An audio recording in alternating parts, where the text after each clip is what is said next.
Hello दोस्तों, आप सभी को टिप्स एंड ट्रिक्स चैनल स्वागत है। मैं साकिब कुमार आज आपको बताने वाला हूँ कैसे आप एनटीएससी को क्रैक कर सकते हैं। आपके लिए कौन से वैल्यूएबल पॉइंट्स रखेंगे जो आपको एनटीएससी क्रैक करने में मदद करेगा। तो चलिए शुरू करते हैं।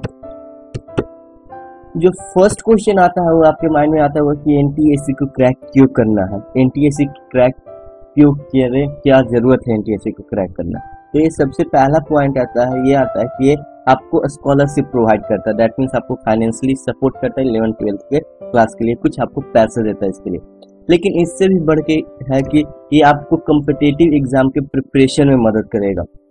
अगर बात की जाए तो अगर आप आईआईटी, जेईई एडवांस, मेडिकल की तैयारी करें तो आप एनटीएससी को फॉर्म को जरूर से जरूर फिलअप करें और इसको जरूर से जरूर क्रैक करें, क्योंकि आपको आगे एडवांस या नेट मेडिकल के एग्जाम में प्रिपरेशन करने में बहुत ही मदद करेगा। और ये आपको मोस्ट टैलेंटेड स्टूडेंट घोषित करता है इंडियन गवर्नमेंट के तहत। आपको इंडियन गवर्नमेंट खुद चूज करता है कि one of the most talented student among the India, among the states. So इस कारण से आप एनटीएससी को जरूर से जरूर फिल करें, इसके फॉर्म जरूर से जरूर फिल करें और क्रैक करें एनटीएससी को। तो चलिए इसके बाद जान लेते हैं एनटीएससी के थोड़े पैटर्न क्या है। एनटीएससी का पैटर्न मेनली एनटीएससी का जो सब्जेक्ट जो डिवीज किया जाता है वो 2 पार्ट में किया जाता है, लेकिन मैंने यहाँ 3 पार्ट में किया। That is MAT, LAT, SAT. MAT होता है मेंटल एबिलिटी टेस्ट, लैट होता है लैंग्वेज एप्टीट्यूड टेस्ट एंड सैट होता है scholastic aptitude test.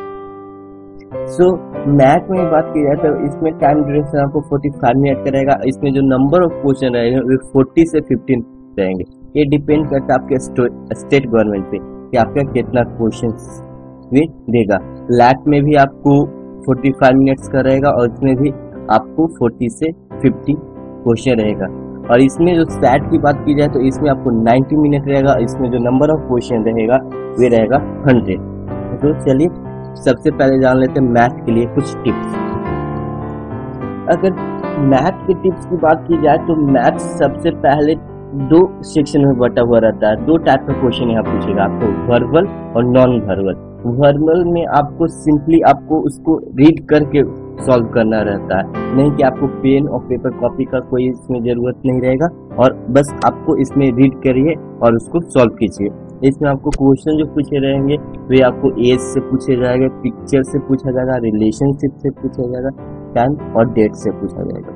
Non verbal ability test में आपको रहेगा, आपको 4 पिक्चर दिया रहेगा और आपको 5वां उसका निकालना या तो डॉट से क्वेश्चन रहेगा। दैट मीन्स आपको बस उसको देख कर यहाँ सॉल्व करना रहता है। That means mental ability test में आपको कोई एजुकेशन का रिलेटेड नहीं पूछेगा कि आप क्या पढ़े 1 से लेकर 10 तक, बस ये आपको मेंटली स्ट्रॉन्ग देखेगा कि आप कितना मेंटली प्रिपेयर है।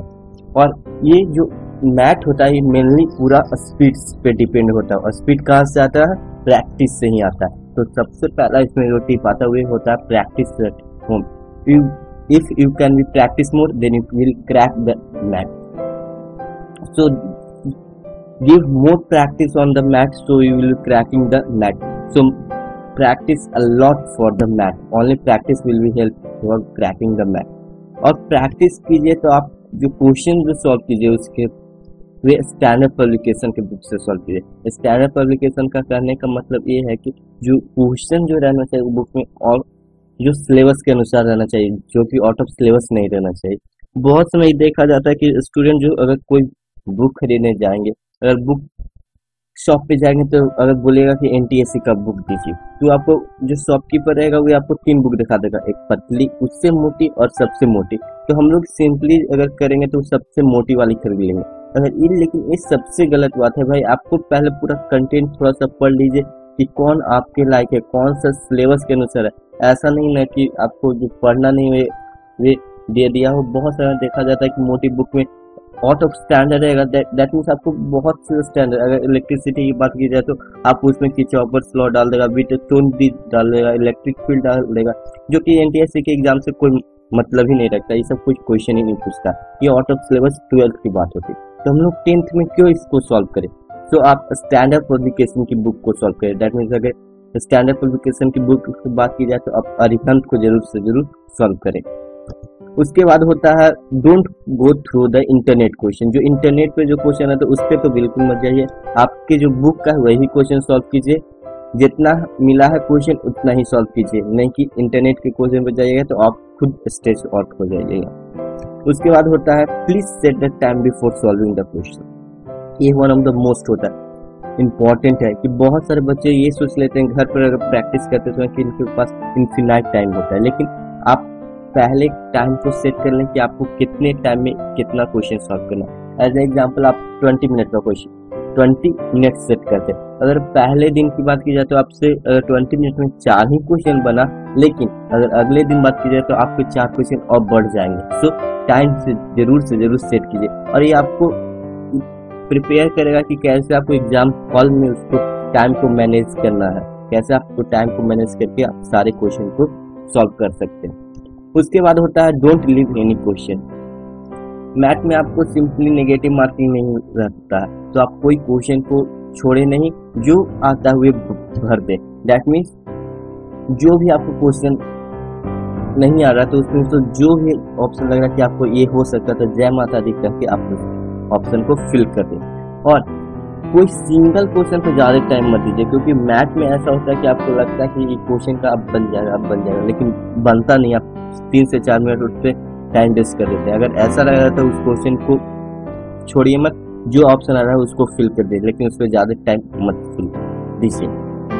इसके बाद बात की जाती है तो tips for that is language aptitude test. ये one of the easiest paper होता है। इजीएस्ट पेपर इसलिए है क्योंकि इसका मार्क्स जुटता ही नहीं है, फाइनल में इसका मार्क्स ही नहीं जुटेगा क्यों, और इसमें आपको बस 40% मार्क्स लाना रहता है, उसको बस पास करना रहता है इसमें, और इसका कोई काम नहीं रहता।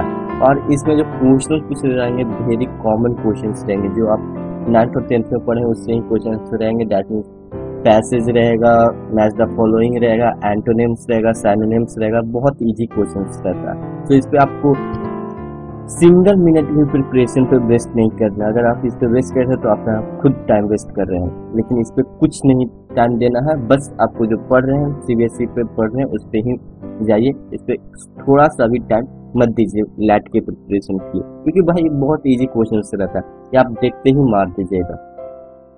अगर आप बात की जाए, अगर लैट में आप 45 क्वेश्चन रहता है, अगर आप 30 क्वेश्चन को फिल कीजिए, अगर 15 नहीं आ रहा है तो उसमें सिंपली आप ए ऑप्शन भर के आ जाइए, आपको 40% जरूर से जरूर आ जाएगा, और इससे आप ज़्यादा भी कर देंगे। तो सिंपली अगर जो क्वेश्चन नहीं आ रहा है उसमें ए फिल करके आ जाइए। टिप्स फॉर लैट के लिए। अब बात करते हैं टिप्स फॉर सैट के लिए। सैट में आपको जो क्वेश्चन पूछा जाएगा वो ये पूछा जाता है 3 सब्जेक्ट से, जो होता है सोशल साइंस, साइंस और मैथ्स के लिए। सो सैट में देखा जाता है कि बहुत सारे बच्चे जो रहते हैं वे पहले मैथ्स को सॉल्व करना शुरू कर देते हैं, लेकिन ये सबसे बड़ी बेवकूफ़ी होती है मैथ्स को सॉल्व करना। आपको सबसे पहले सॉल्व किया जाता है, वे किया जाता है सोशल साइंस। क्यों सोशल साइंस को सॉल्व करें?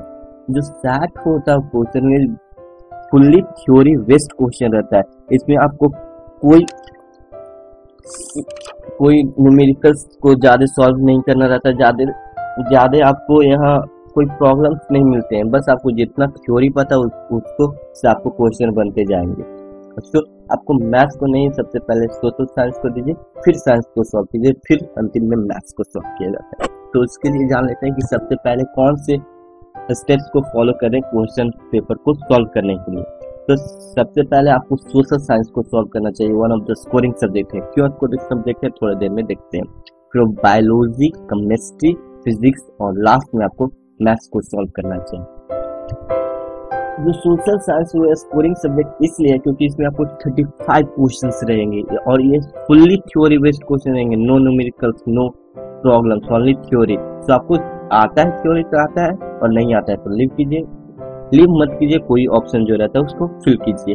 इसमें आपको कोई कैलकुलेशन नहीं करना रहता है। अगर कोई आपसे पूछ दिया कि अकबर के फादर कौन थे, तो आप तो यहाँ कैलकुलेशन नहीं कीजिएगा कि अकबर मल्टीप्लाई 2 डिवाइडेड बाई 4 और -2 is equal to Akbar father. ऐसा तो कुछ करने वाले नहीं, आपको सिंपली थ्योरी है भाई कि अकबर के फिर फादर का नाम पता है तो पता है, नहीं तो नहीं पता तो जय माता दी करके कोई ऑप्शन को टिक मार दीजिए। बायोलॉजी में भी यही है, केमिस्ट्री में भी यही है। फिजिक्स में जो न्यूमेरिकल आपको पूछेगा वे रद्दी क्लास का न्यूमेरिकल पूछता है। आप अगर 10th को अच्छा से पढ़ें तो आप न्यूमेरिकल जरूर सॉल्व कर दीजिएगा। और मैथ्स की बात की जाए तो मैथ्स में आपको रहेंगे पूरे प्रॉब्लम्स, न्यूमेरिकल्स पूरे रहेंगे, तो उसको सॉल्व करने के लिए कितनों ही मैथ्स का स्टूडेंट है तो उसको टाइम लगेगा। इसलिए सबसे पहले आप सोशल साइंस को सॉल्व करें, फिर आप बायोलॉजी, केमिस्ट्री, फिजिक्स और मैथ्स। सो एक यहाँ क्वेश्चन आता है कि कौन कौन क्लास से आपके क्वेश्चन पूछे जाएंगे। तो यहाँ आपको 10th, 9th और 8th से क्वेश्चन पूछे जाएंगे। सबसे पहले आपको 10th से क्वेश्चन सबसे ज्यादा रहेगा, 9th से थोड़ा कम, तो 8th से बहुत कम रहता है। तो सबसे पहले आप प्रिपरेशन करें 10th का, फिर 9th का, फिर 8th का जरूर से जरूर प्रिपरेशन करें। और इसके बाद चलते हैं, थोड़ा सा बात कर लेते हैं टिप्स फॉर सोशल साइंस। यहाँ एक सोशल साइंस में ट्विस्ट किया गया है कि इसमें जो क्वेश्चन जो पूछा जाता है वो स्टेट बोर्ड के सोशल साइंस के बुक से पूछा जाता है, नहीं कि सीबीएसई के सोशल साइंस बुक से पूछा जाता है। और ये सीबीएसई का सोशल साइंस तो ये स्टेज 2 में आएगा, लेकिन स्टेज 1 में आपको स्टेट बोर्ड का ही पढ़ना चाहिए। और कैसे पढ़ना चाहिए सोशल साइंस? तो सबसे पहले एक स्मॉल टारगेट सेट कीजिए, नहीं कि आप ऐसा मत सेट कीजिए कि आप एक दिन में ही पूरे चैप्टर, ऐसा नहीं, 2 या 3 का स्मॉल टारगेट लेके स्टडी चलिए सोशल साइंस। और एक पेंसिल हाथ में जरूर रखिए और जो भी आपको इम्पोर्टेंट पॉइंट लगे उसको अंडरलाइन जरूर से जरूर कर लें। और जो आप बुक पढ़ रहे हैं सोशल साइंस में, उसमें आप अपना इम्पोर्टेंट नोट्स लिख लीजिए, जो आपको लगता है कि यहाँ से क्वेश्चन पूछा जाएगा और इससे क्वेश्चन आएगा, तो आप उसको नोट कर लीजिए, वो भी अपने लैंग्वेज में ही नोट कीजिए। और मैंने पहले ही बता दिया है कि जो आपको सोशल साइंस का जो बुक पढ़ना है वो स्टेट बोर्ड का ही सोशल साइंस का बुक पढ़ना है। अगर आप बिहार बोर्ड से बिलोंग करते हैं, बिहार से, तो आप बिहार बोर्ड के सोशल साइंस, मध्य प्रदेश करते हैं तो मध्य प्रदेश के सोशल साइंस को कीजिए, गुजरात के करते हैं तो गुजरात से सोशल साइंस का प्रिपरेशन कीजिए। फिर उसके बाद होता है tips for during exam. Exam time में आपको क्या क्या बातों का ध्यान रखना है। तो सबसे पहला होता है कि आप एक कोई सिंगल क्वेश्चन पर स्टिक मत हो जाए, मतलब आप एक सिंगल क्वेश्चन पे टाइम ज्यादा से ज्यादा मत वेस्ट कीजिए। और दूसरा होता है कि आप अपना खुद का वाटर बोतल ले जाइए, दैट मीन्स आप खुद अपना पानी ले जाइए, क्योंकि अगर आप ये देखा जाता है कि क्वेश्चन को सॉल्व करते करते प्यास आपको जरूर लग जाएगा और पानी खोजने में अपना टाइम वेस्ट कीजिएगा। इससे अच्छा कि आप अपना खुद का वाटर बोतल रख लीजिए। फिर उसके बाद होता है आपकी घड़ी साथ में जरूर रखें, क्योंकि आपको 10 मिनट के बाद, हर एक 10 मिनट के बाद आपको घड़ी देखना होगा कि आपको पास कितना टाइम बचा और कितना एक क्वेश्चन पे टाइम देना चाहिए। सो आप घड़ी को जरूर से जरूर साथ में रखें। सो ये थी कुछ टिप्स आपको एनटीएससी क्रैक करने में मदद करेगा। अगर आपको ये वीडियो अच्छी लगी हो तो लाइक जरूर कीजिए। और इस बार का मैं टारगेट रखूंगा 20 लाइक्स का, मैं जानता हूँ आपको कर दीजिएगा। ये वीडियो आपको अच्छी लगी हो, और अगर यहाँ नए हो तो इस चैनल को जरूर से जरूर सब्सक्राइब करो और इस वीडियो को अपने फैमिली फ्रेंड के साथ जरूर से जरूर शेयर करो। जय हिंद, धन्यवाद।